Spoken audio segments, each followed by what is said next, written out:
welcome to the new norm on Black Enterprise. I'm Selena Hill, the Deputy Digital Editor at Black Enterprise, and today I'm speaking with multi-platinum, Grammy award-winning singer and actress Ashanti. So Ashanti, your name has been buzzing all year. This is the 20th anniversary of the debut of your groundbreaking self-titled album Ashanti, and you received a star on the Hollywood Walk of Fame back in April. Now you're ending 2022 with the premiere of a new Christmas movie called A New Diva's Christmas Carol on VH1, which was executive produced by Idris Elba, and it co-stars legends in the game like Vivica A. Fox, Robin Givens, and Eva Marcel. How did it Mhm. feel to work on a project like this with such legendary actors? Oh my gosh, it was such an amazing experience. So much love for Vivica, so much love for Robin, obviously love for Eva as well. But just to have all of us, create this kind of like sisterhood on the set, to bring this whole film to life was such an amazing experience. We had so much fun.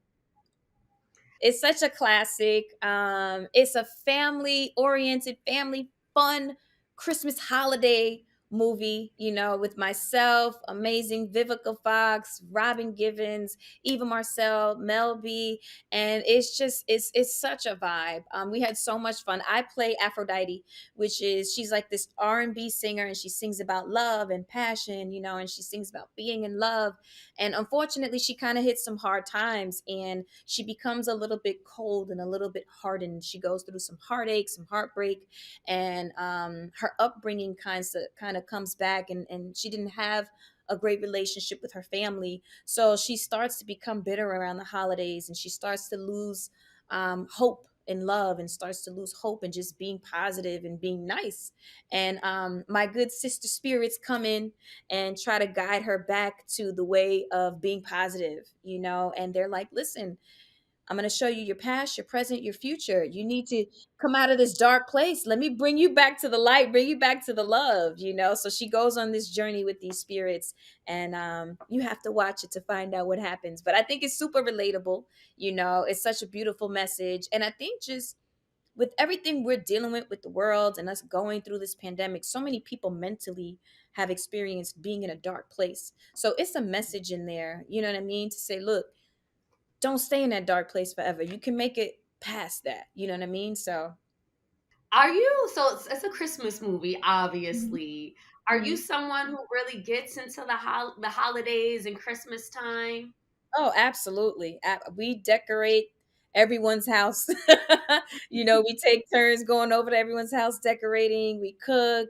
The Christmas music is playing. I dress my puppies up. They have Santa Claus outfits. Like, it's gifts Oh, under the tree. It's cards. It's games. It's everything. So our family definitely celebrates. so I know you not obviously you're a legendary singer yourself, and I read that your father sings. When it Mhm. comes to Christmas, your sister sings too. Yeah. When it comes to Christmas, do you guys actually like sing together or maybe do some Christmas carols? Oh, we definitely do. Sometimes, I mean, throughout the years, we've gone to my aunt Diane's house. That's like the meeting house for all the cousins, all the family. We go there. There's uncles and cousins on the piano. It's a little bit of beer. It's a little bit of eggnog. It's Christmas trees. It's little kids backflipping and dance offs. It's like a whole bunch going on. There's food on the stove. Like it's a lot. And I think like 3 years ago is at my house, and everybody was there. Like I have two big Christmas trees that we put up, so yeah, everyone's singing and dancing, and it's a whole vibe. It's definitely a vibe. So I guess you're already in the Christmas spirit already. Oh no. Can you still hear me? It looks like it's frozen. Did I Yeah. freeze? Yeah, you froze. You're good now. I see you now. Okay. Oh, why does it keep freezing? Oh, so I'll just ask that question over because I think it froze a little bit. Okay. So sounds like you're already in the Christmas spirit. Anything that you're looking forward to this year in particular, besides obviously your new Christmas movie? I mean, honestly, looking forward to getting a little bit of rest because, as you have stated, it has been a phenomenal year. It's been such a whirlwind, such a blessing. I've been touring since the beginning of the year, since February, so with so many things going on, I'm definitely looking forward to spending time with the family and getting a little bit of rest, a little bit of R&R. You deserve some rest because you are always working. Like you said, you had such an incredible year. You dropped like an NFT album, I mean, NFT line earlier this year. You've been re recording your first Mhm. album, just working, sis. And one of the things, like, I feel like not only you working, but everyone is always talking about Ashanti, whether it's the pictures on Instagram or the controversy. It was just like your year for the good and the bad, but you're shining bright anyway, and you're still coming out on top. How does this year in particular feel for you and at this stage? You know what is funny? This year feels like a resurging of Ashanti. It just feels like I don't know how else to articulate it. Like, so when I first came out in 2002, whoa, my God, that sounds crazy. 20 years ago, it was like, oh my God, Ashanti, Ashanti, Ashanti, Ashanti. It's that new artist energy, and it is so surreal to kind of feel like that now, and even on a bigger level because now we have social media, and now there are ways to hit millions of people within a button. You know what I mean? So it's like it's so crazy to sit here and say that. And even with my performances and my shows and the fact that we're doing arenas, 30,000 people, and I'm holding out the mic and 30,000 people are screaming foolish, it's like it's a blessing. You know what I mean? So the year, it's amazing that it feels like the second part of 2002. So to be here and reliving that 20 years later, again, especially in this game, is a blessing. So I'm ecstatic. When you speak about when you first came out in 2002, I was in high school. I was so excited about Ashanti. I grew up in Queens, not far Hey. from Hollis and St. Albans. And yeah, it was, you had such an excitement. It was so much buzz. It was like following the unfortunate passing of Aaliyah, which was like a gut wrenching loss in the industry. Yeah. And we were like, we wanted young black talent, and you were there, and Alicia Keys was there, and Mhm. it felt good, and sort of like that torch was passed down. And to your point, Mhm. I've seen you perform live a number of times this year, and the Oh, excitement is just it's still there. It is wow. still there. Folks are still coming out talking about you. You're looking better than ever. Um, Oh, thank but you. Thank yeah, you. no, absolutely. But when it comes to the game, you've been in it for 20 years. How has your music evolved? And what's the difference between dropping music in 2002 versus 2022? I feel like musically I've evolved in a place that I'm more confident in saying more. Obviously, as you get older and you get more comfortable, you put a little bit more out there. You become a little bit more sassy, a little bit more sexy. So I feel like I've always come from a real authentic place in speaking through my lyrics and my records and talking about real life experiences, and I feel like the journey has just grown and evolved into giving a little more. You know what I mean? I'm not sure if I would have um, done a verse like "Gotta Move On" back in 2002. But now, It's so all I out think that there. I think it's a Yeah. positive thing. You know what I mean? So yeah, and then as far as like releasing music now versus then, obviously it's completely different. Going from CDs to streaming, and digital and digital marketing. Now it's all about visuals and uploads and again streaming as opposed to selling physical hard CDs. And sometimes like I feel like when they say you got it out the mud, I feel like artists that were still selling CDs and doing signings and signing CDs and stuff, that's a different experience than looking at your phone and seeing your streams. You know what I'm saying? So having people stand in line to look at your artwork and unfold the poster, you know what I'm saying? Like that's a different it's a different feel. So I've been fortunate enough to see both firsthand. You know what I mean? So I've seen the growth, I've seen the transition, the evolution of it, and it's definitely a lot easier to get music out now. You know what I mean? It's a lot easier. You can distribute music yourself. So yeah, it's different. It definitely is different. You know, you're still dropping music. You have that new song out, "Falling for You" with Blue. The video looks Yeah. phenomenal. Love the way it was shot. That eye candy you had in the video, I was like, you can tell you're such a great actress because you always give your all, whether it's music or whatever art that you're producing. And we're happy to see you still here, and also happy you mentioned "Gotta Move On." You dropped some heat. I don't think we were ready for that verse when it came out, but do you just feel like you said just more confident in using your music to speak your truth? Absolutely. I mean, even going back to Falling for You, I wrote that with Blue, and just going through a situation that was close to home. Sometimes art imitates life and vice versa, So then when it came time to shoot the video, I wanted it to say something. I wanted it to resonate. I wanted people to really get it, So my sister, actually, she creatively directed the video and came up with the concept. My sister Shia, shout out to her. So it was just a combination of, okay, I haven't put music out in a long time.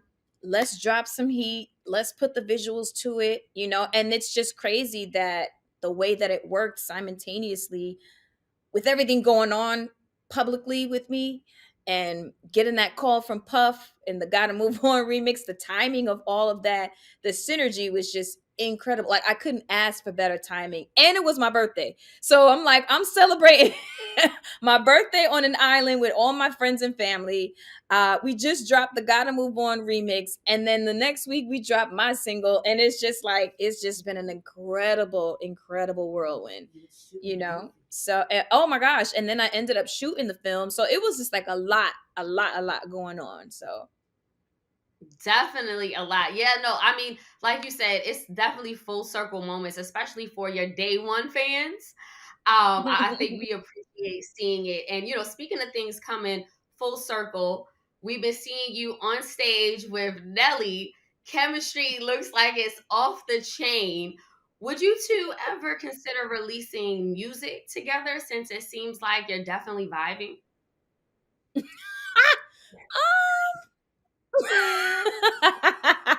that's a different spin. I mean, the majority of the questions I've been getting lately are, "Oh, are y'all getting back together?" But releasing music together, the one thing that I can say is that we're both very business savvy. So if something is presenting itself as an opportunity to get money, we're probably both going to be with it. I mean, I don't know if we're gonna go to the studio or anything together, but what I will say is, again, we're both very business savvy, So if an opportunity presents itself to make a record and you get to the bag, we're probably gonna be all in. Liz, do you know what we would do if y'all dropped a record together? Like Twitter be going crazy, Instagram be going crazy, especially if y'all came up with a title that was kind of like Oh, a teaser and y'all did a video girl, like stop starting stuff. I'm just saying. If y'all want to get to the bag, we will be all in. Even if it's just like you said, business. You're two artists that work together. If y'all do something, I'm just saying we'll be here for it. So I'll just put it. I'll just put that little buzz out there. Okay, just a little bit. Okay. Um, another thing, you just did the Breakfast Club. In your latest interview, which I loved, you actually opened up to talk about some of the sexism that a lot of women in music have experienced and your personal experience. Mhm. You talked about how this producer was told you that he wanted to take a shower with you and have some inappropriate relations in order for you to release the music that you guys produced and worked on together onto your album. Mhm. And at first he said no charge because we're homies. Then he was like, Mhm. "Oh, shower or $80,000." My question Mhm. for you, Ashanti, is, this probably happened a while ago. Has misogyny and sexism in the music industry changed at all since you've been in the game, or is it still just as bad? It's hard to say. I think that it was going on for a long time before I came in the game, when I came in the game early, to when, my situation happened to now. I think what's happening now is that you have social media and you have people that are to the point where maybe it's easier to post something or to talk about it in an interview. You know what I mean? So it was always there. Is it heightened? Is it worse? Maybe. You know what I mean? I never thought that I would, go through something like that. Again, like when it first happened, I genuinely thought he was joking, So I could imagine other things. And, I've heard stories. I've heard stories from other people, unfortunately. But yeah, is it getting worse? Probably. And hopefully these stories help it to not get worse. You know what I mean? Hopefully these stories alert women to say, look, be careful, you can't trust everyone, maybe have somebody in the studio with you, just to make sure that these things don't continue to happen. I remember Lotto told a similar story about how, women, her as an artist, being pressured for sex when you're supposed to be just working together. Mhm. What advice do Yeah. you give young women coming up who may be, super young, maybe naive, and Hmm. don't really know how to handle themselves or how to Hmm. respond to a situation like that? It's always good to have a buffer and have someone in between the conversation. So if it's your manager, or if it's your lawyer, or even if it's your assistant, whatever. So if I'm an artist and I'm working with a producer, obviously we need that connection. But when it comes time for the business, boop, insert that person so that they can handle the paperwork. Oh yeah, yeah, deal with my people. They're going, you know what I mean? So that it creates a barrier and a buffer so that you don't have to be so direct. Obviously sometimes people and artists and producers, they're like, yo, I want that genuine, that direct connection for the creative. And that's all fine. But when it comes down to the business, especially with a female, if you feel uncomfortable, you have to insert somebody to kind of create that barrier and allow you to have space. That's great With me, advice. Yeah. yeah, with me again, I'm thinking it's the homie. So I'm like, hey, what's up? Whoop de woo. And it just turned into something else. And then obviously other people came and interjected. You know what I mean?